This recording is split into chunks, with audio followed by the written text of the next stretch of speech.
Real মাদ্রিদে চলছে Brazilian প্লেয়ারদের চরম দুর্দিন। এক বছর আগে যেই ব্রাজিলিয়ানরা ছিলেন রিয়ালের সোনার ছেলে, তারাই এখন অবহেলিত।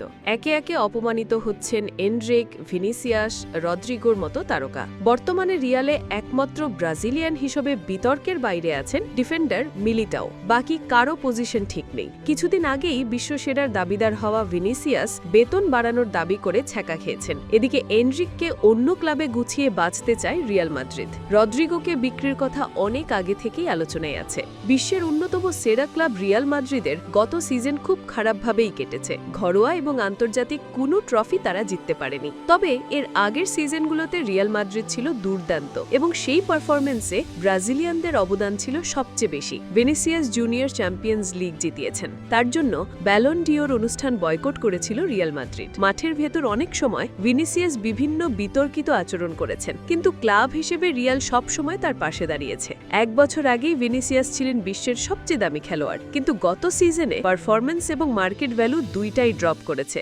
একই সাথে হ্রাস পেয়েছে তার প্রতি রিয়ালের আচরণ। নিজেকে এখনও বিশ্বসেরা মনে করেন ভিনিসিয়াস, সেই হিসেবে পারিশ্রমিকটাও যান বেশি। কিন্তু রিয়াল মাদ্রিদে সবচেয়ে বেশি পারিশ্রমিক পাচ্ছেন এমবাপ্পে। ফরাসি তারকার এমন পারিশ্রমিক দেখে ভিনিসিয়াস দাবি করেছিলেন তাকেও এমবাপ্পের মতো পারিশ্রমিক দিতে হবে, কিন্তু রিয়াল মাদ্রিদ সেটা মুখের উপর না করে দিয়েছে।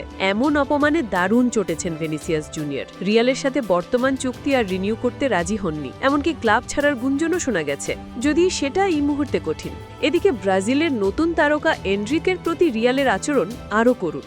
একসময় এই এনড্রিককে ভাবা হচ্ছিল আগামী দিনের সুপারস্টার। রিয়াল তাকে কিনেছিল বড় অঙ্ক খরচ করে, কিন্তু এনড্রিক নিজেকে প্রমাণ করতে পারেনি। এতদিনও স্কোয়াডে নিয়মিত হতে পারেনি। তাকে বারবার সুযোগ দেয়া হয়েছে, কিন্তু বলার মতো কিছু করতে পারেনি। উল্টা সেলফিশ ধরনের খেলার অভিযোগ রয়েছে তার বিরুদ্ধে। মাঠের খেলায় পাস না দিয়ে নিজে অসম্ভব গোলের চেষ্টা করেছে এনড্রিক।